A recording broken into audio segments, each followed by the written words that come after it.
Bonjour.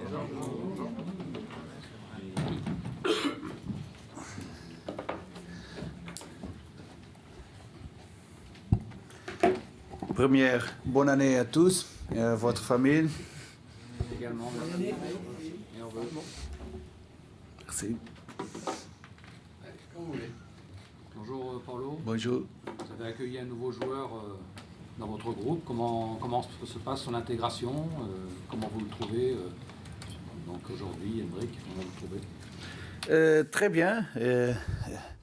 Il a commencé à faire l'entraînement cette semaine. L'adaptation est très bien. Un joueur que nous avons besoin, un joueur différent, mais tout le groupe, comme ça dit, a accueilli bien Hendrik. J'ai parlé avec Hendrik, il est très satisfait. Et nous sommes aussi satisfaits d'avoir un joueur comme Hendrik avec nous, avec la qualité d'Hendrik. D'accord, il ne peut pas jouer demain. Non, demain non. Souvent, les périodes de mercato sont difficiles dans les clubs parce que certains joueurs sont incertains sur leur avenir. Comment vous abordez cette période? Calmement, naturellement, une période un peu différente parce que nous savons que nous pouvons porter des joueurs, d'autres joueurs pouvons partir. C'est normal in notre vie, une situation qui est normale. Comment vous y prenez pour maintenir tous les joueurs, même ceux qui ont un avenir incertain, pour les maintenir sous pression avec l'objectif du club? À parler avec les joueurs, à motiver les joueurs, à faire comprendre que c'est une année importante pour le club et que nous avons d'objectifs et nous avons possibilité d'arriver à l'objectif du club, mais à parler, à faire comprendre les joueurs comment c'est important cette année. À l'exception de Hendrik, vous espérez d'autres renforts et sur quel poste? Oui, je m'attends d'avoir plus de joueurs. Je ne veux pas parler en ce moment quelles sont les positions et quels sont les joueurs, mais nous sommes à travailler pour porter plus de joueurs. Vous avez une bonne nouvelle avec le retour de Clinton Mata, vous comptez l'utiliser dès demain? Oui, je suis naturellement content avec l'élimination d'Angola, mais je suis content et Clinton jouera demain. Est-ce qu'il y aura une gestion avec lui pour lui donner des vacances à un autre moment ou il n'aura pas de vacances du coup? Il avait des vacances maintenant à la nationale. Il n'a joué pas le dernier match. Il est prêt. Non, il est prêt pour jouer. C'est un joueur d'autant plus important avec l'absence de Moussa Niakate. Oui. On a préparé la possibilité de Clinton et Moussa jouer tous les mois de janvier. Mais il a retourné, il est prêt pour jouer et naturellement important pour nous. Dans l'idée, Moussa reviendra aussi directement après la CAN ou lui aussi il pourrait avoir peut-être quelques jours de repos? Non, je pense qu'il... oui, il a des temps à la fin de la saison. On va voir parce que je ne sais pas s'il jouera beaucoup comme Sarah, mais je pense qu'il vient après le dernier match. Est-ce que vous pouvez nous faire un petit point sur votre effectif, sur les joueurs qui sont dispo, ceux qui sont en train de revenir? Sont tous les joueurs, nous avons la situation de Hendrik qui ne peut pas jouer.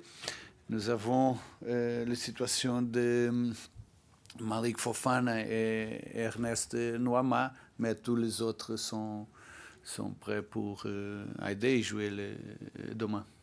Malik et Ernest, vous les attendez rapidement ou il faudra patienter encore? Je pense que Malik sera plus rapide que Ernest, mais on va voir. Je pense que Malik, à la fin de janvier, peut-être nous avons la possibilité de commencer avec Malik.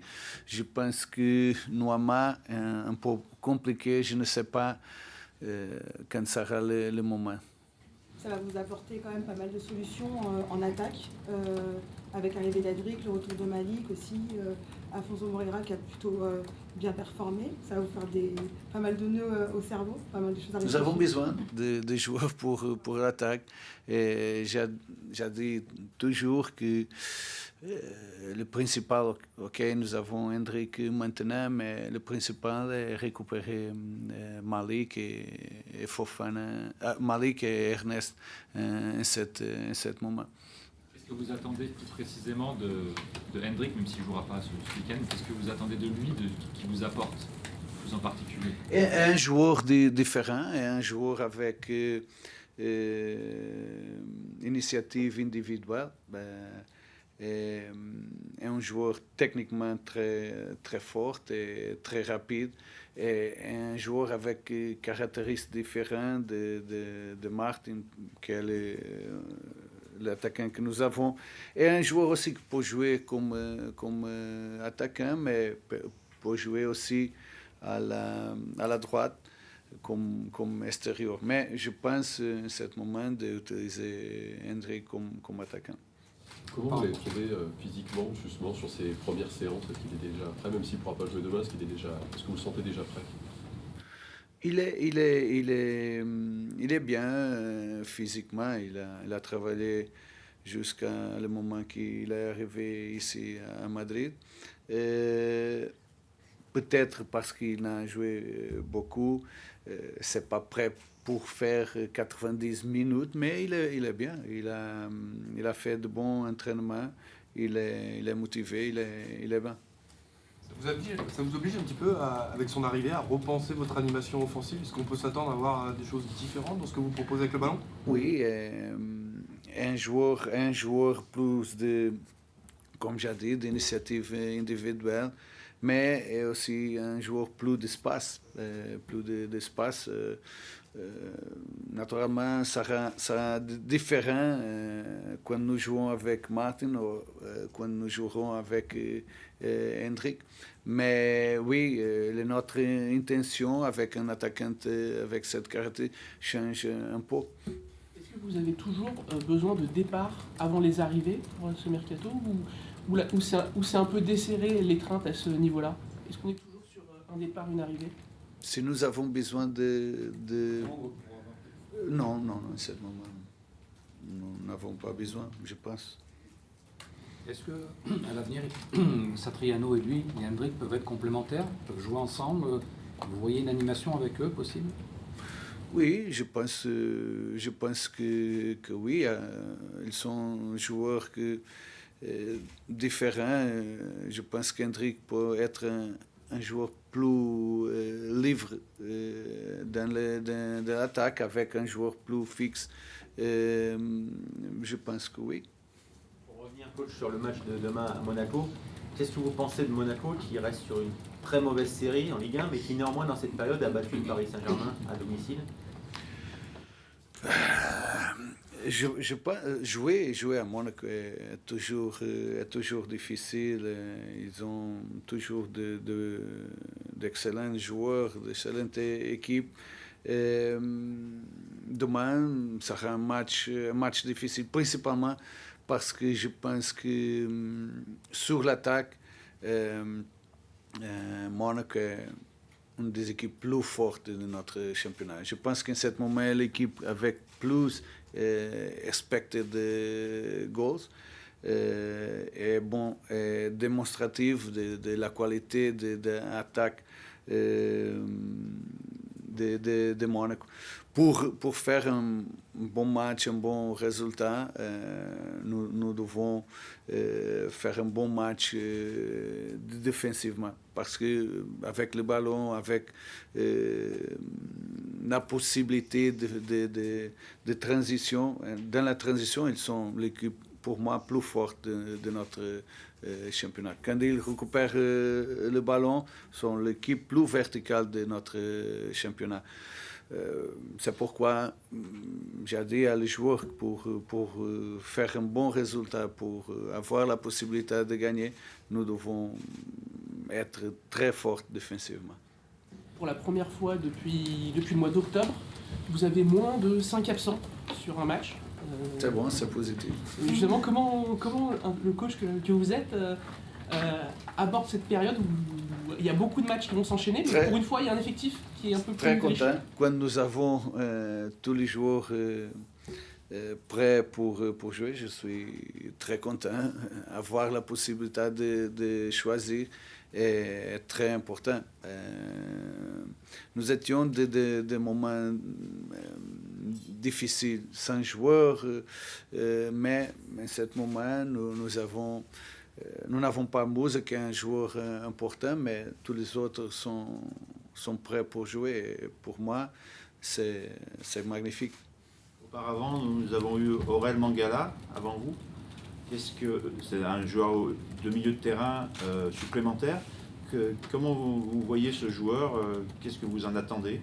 Il est un joueur très expérimenté. Je pense qu'il est un joueur techniquement très, très fort.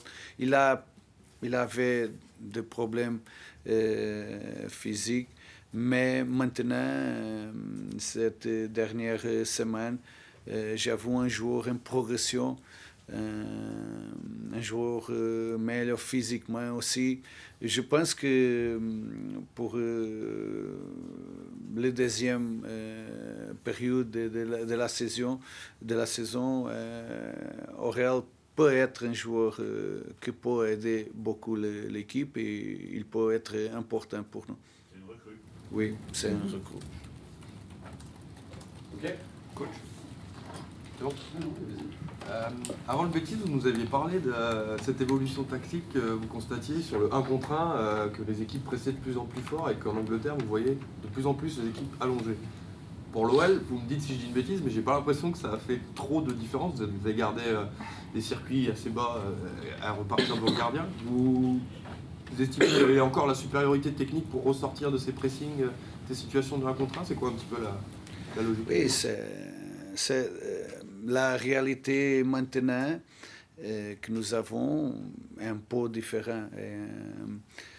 Nous avons quasi toutes les équipes à faire des marcations individuelles en cet moment. Mais on a étudié, on a travaillé pour pouvoir avoir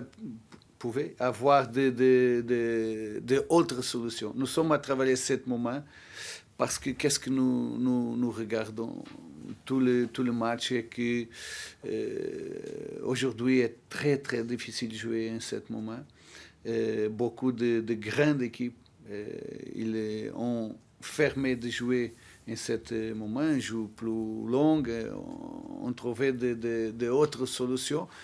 Et nous sommes à trouver notre solution, à voir si nous avons la possibilité de jouer aussi en ce moment. Mais oui, nous sommes à trouver de différentes solutions pour ce moment. Vous avez terminé demain la première partie de saison, la phase d'aller en tout cas. Comment vous analysez un petit peu tout ça, le championnat en général, comment vous analysez la concurrence? Est-ce que vous trouvez par exemple que sur cette première partie de saison et pour les mois à venir, le PSG par exemple est prenable? Si les autres années, les dernières années, les années que j'ai été à Lille, j'ai dit tout le temps que notre championnat est un des meilleurs championnats d'Europe. Aujourd'hui, je veux dire plus. En ce moment, je n'ai pas de doute avec la compétitivité que nous avons aujourd'hui en notre championnat. Notre championnat est un des plus attractifs, un des meilleurs d'Europe.